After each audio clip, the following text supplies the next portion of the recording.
Bang, terakhir ya, jalannya sidang hari ini. Ya, jalannya sidang hari ini tadi hakim ya telah memanggil ya penggugat dan tergugat tentunya. Tadi tergugat tidak hadir, tapi diwakilkan oleh kuasanya. Jadi kuasanya tadi hadir, tapi prinsipalnya tidak hadir. Jadi kami diminta majelis hakim nantinya untuk saling mengkomunikasikan jadwal mediasi ya. Dijadwalkan tadi sudah sepakat dengan kuasa dari tergugat itu pada tanggal 15. Lalu hakim memanggil lagi pada tanggal 22 Juli ya untuk melaporkan hasil mediasi seperti itu. Mediasi itu di luar sidang atau di dalam sidang? Tentunya di dalam sidang ya, dengan hakim mediasi tadi sudah dijadwalkan pada tanggal 15. Setelah itu dia hakim ketua meminta kita dipanggil lagi, antara penggugat dan tergugat dipanggil lagi pada tanggal 22 Juli untuk melaporkan hasil mediasi ya, seperti itu. Alasannya apa nih Bang, dia nggak hadir lagi untuk kedua kalinya? Ya tentunya tadi ya beralasan katanya lagi sedang di luar kota. Tetapi kita hargain dengan menghadirkan tergugat.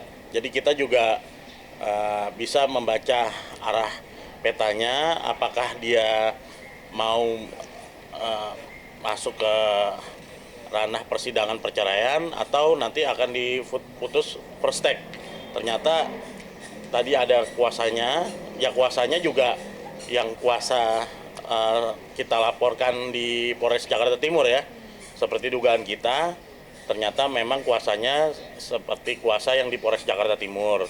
Tapi kita juga tadi saya menyampaikan juga ke majelis hakim bahwa ya minta jangan untuk dipersulit tentunya ya, karena memang sebelumnya di Polres Jakarta Timur juga kita sudah jabarkan, sudah naik penyidikan ya, sudah ditemukan unsur pidananya, tinggal mencari siapa tersangkanya dan juga sudah dimediasi.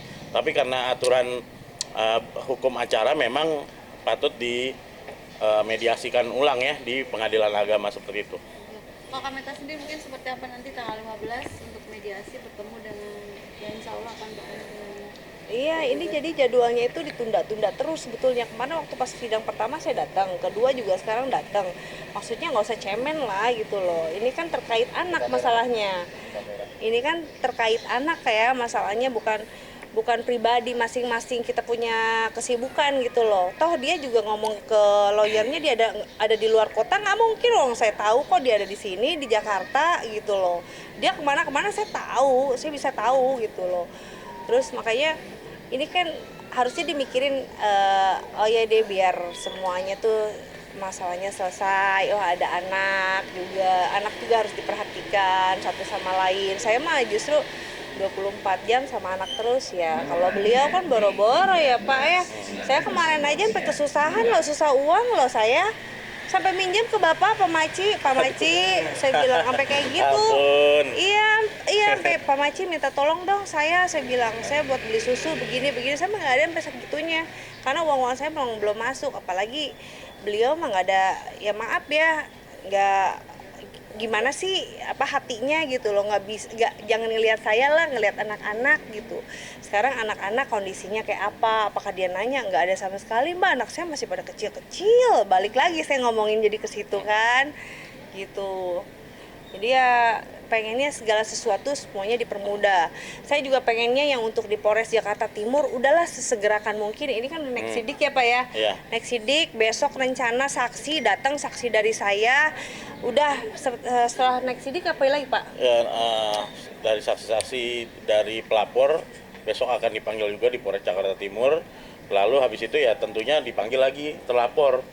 Setelah dipanggil lagi ya tentunya kami akan mengajukan untuk gelar untuk segera ditetapkan sebagai tersangka tentunya. Kan ini sudah dikawal media juga, sudah dikawal PPA juga. PPA saya udah selesai, dari PPA yang pertama, kedua, ketiga, keempat sudah selesai semuanya. Saksi dari dokter sudah ya Pak ya, rekam medis, terus satu lagi tuh rekam medis apa Pak? psikolog ya semuanya, terus Iya. visum juga sudah gitu loh, semua bukti udah lengkap gitu. Saya minta bantuannya aja untuk di Polres sesegerakan gelar dah gitu. Bang, apakah ini bukan menjadi bargaining point buat pihak terlapor? Artinya mempersulit di sini dia tidak datang supaya yang di sana juga mungkin untuk minta dicabut kasus yang di Polres ini. Ada kemungkinan seperti itu? Ya kalau menurut saya sih tidak ada hubungannya ya, karena ini dua hal ranah yang berbeda ya, antara pidana dan juga kita melakukan gugatan perceraian. Justru dengan kita melakukan gugatan perceraian nanti untuk menebalkan di pidananya, karena bagaimanapun kan di pidananya sudah jelas, dan juga di saat sama hakim kita juga sudah melampirkan, sudah naik penyidikan kok, sudah ada unsur pidananya, tinggal mencari siapa tersangkanya. Dan benar dari klien kami memang kemarin juga ya menantikan ya tanggung jawab dari tergugat ini atau terlapor ini mengenai biaya-biaya untuk anak. Kita punya bukti kok, kita ada bukti yang valid yang nanti kita akan sajikan baik di persidangan, baik di kepolisian, bahwa beliau mampu kok, ada uangnya kok. Kita nanti akan memberikan bukti-bukti, bukannya tidak mampu, tapi mampu ada, dan juga masih ada rumah kok yang tidak ditinggali. Kasihan dong dari dua buah hati kecil. Klien saya saat ini juga masih mengontrak ya, di mana hati seorang bapak, ada dua buah hatinya, tidak ada rumah, beliau masih ada rumah. Tapi kalau dia tetap mempertahankan, tidak, ya kita akan membuat langkah hukum baru seperti itu. Kita ada kok bukti-bukti dia bayar ke sini, bayar ke sini, bayar ke sini. Banyak laporan kok yang masuk dari kita. Bukannya tidak mampu ya, tapi mampu tapi tidak mau, seperti itu. Kalau boleh Nanti bisa versi ngasih nih bang, ini kan ada 2 kali, kalau 3 kali dia nggak hadir juga sudah dikasih. Nah, karena tadi sudah ada kuasanya, tentunya hakim menghargai ya bahwa tidak mungkin diputus first take. Kalau tadinya tidak hadir atau tidak mengutus kuasanya, hakim akan masuk tadi langsung ke agenda bukti dan saksi. Tapi kan karena hadir, ya lebih panjang nih, lebih meminta kita mendiskusikan jadwal untuk mediasi. Tadi udah ketemu dan tanggal 15 Juli akan dimediasikan jam 9 ya. Lalu tanggal 22-nya melaporkan ke hakim hasil mediasi tersebut, seperti itu.